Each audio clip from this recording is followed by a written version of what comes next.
Добре дојдовте. Кога ќе го отвориме Куранот, во ведните поглавја се многу повеќе од само текст. Тие се како една мапа. Мапа на човечкото срце. Ајде да видиме како тие го дефинираат нашиот однос со Божественото и како диагностицираат три клучни состојби, во кои реално може да се најде секој од нас. Добро, напочнеме од самиот почеток. Речиси секое поглавје во Куранот започнува токму со овие зборови, познати како басмала. И ова веднаш го поставува тонот. Пред да дојде било каква заповед, било какво предупредување, темелот е веќе поставен – божествена милост. Ар-Рахман е онаа сеофатна, универзална милост за сите созданија, додека Ар-Рахим е посебна милост, резервирана само за верниците. Значи, првиот сигнал е јасен. Пораката што следи треба да ја примиме низ призмата на милоста, а не на стравот. Прво, да го поставиме темелот на верата.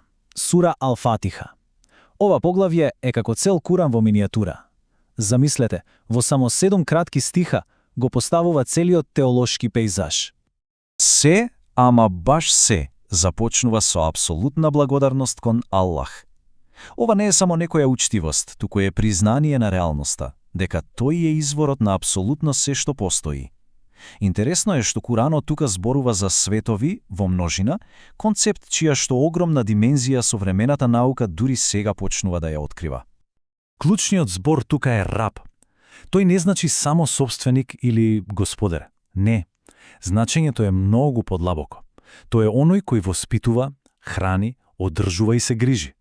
И ова го менува целиот однос, го трансформира од робство во грижа. Бог не е некој далечен владетел, туку активен одржувач на секој атом во постоењето. Но оваа грижа не значи дека нема одговорност. Веднаш потоа, Куранот не подсетува на апсолутната правда.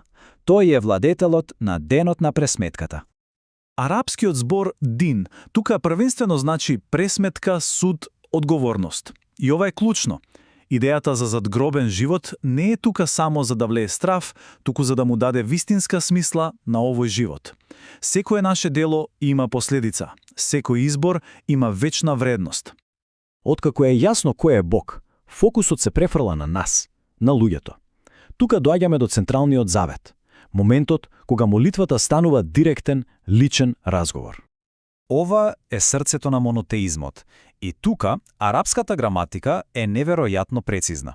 Видете, со тоа што зборот тебе е ставен на самиот почеток на реченицата, се добива едно огромно нагласување. Значи не се вели само те обожуваме, туку само и единствено тебе те обожуваме.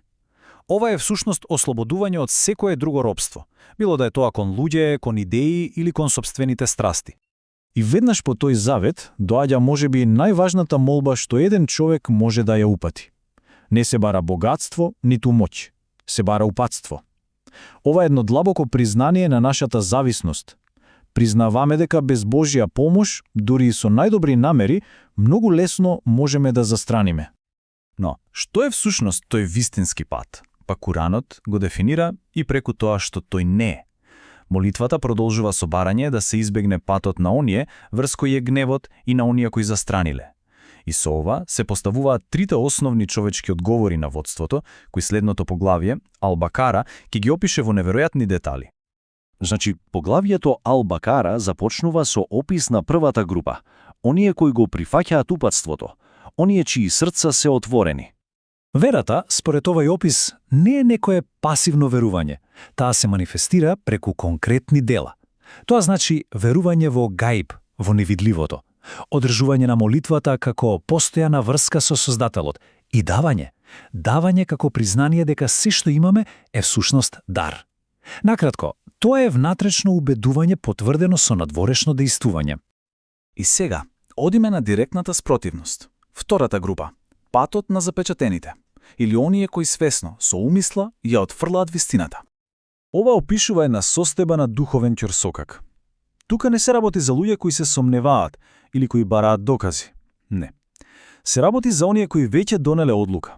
Одлука водена од гордост и тврдоглавост. Нивното срце е додено до точка каде што опомената едноставно повеќе нема никаков ефект.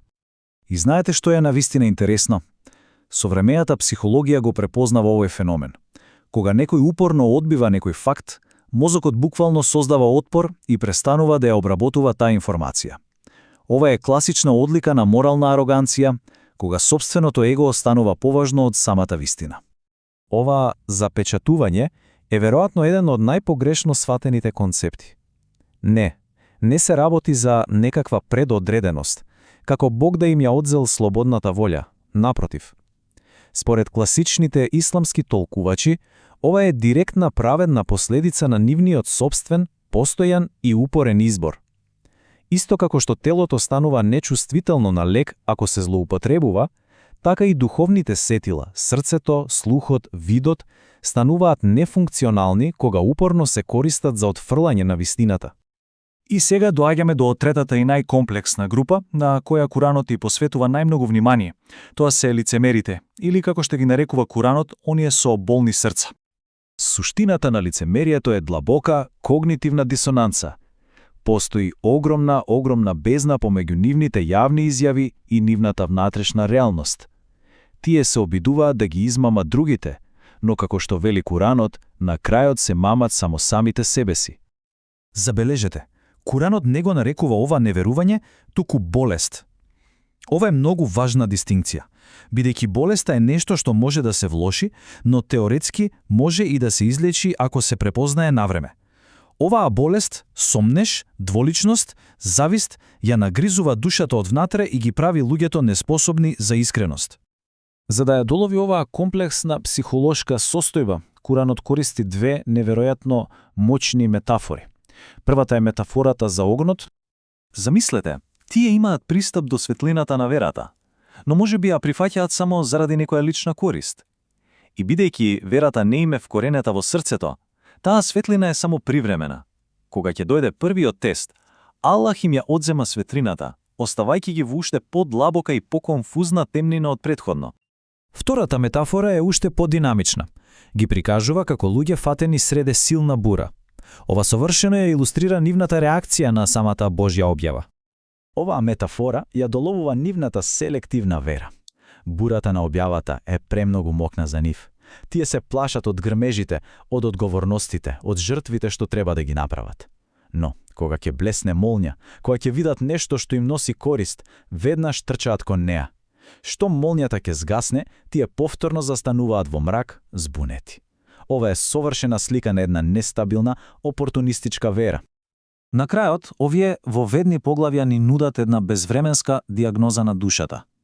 Отворено срце кое бара водство, запечатено срце кое го отфрла и болно срце кое постојано осцилира помеѓу светлината и темнината. Прашањето што останува за сите нас е, докаде се движиме низ бурите на модерното време, во која од овие состојби најчесто се наоѓаме?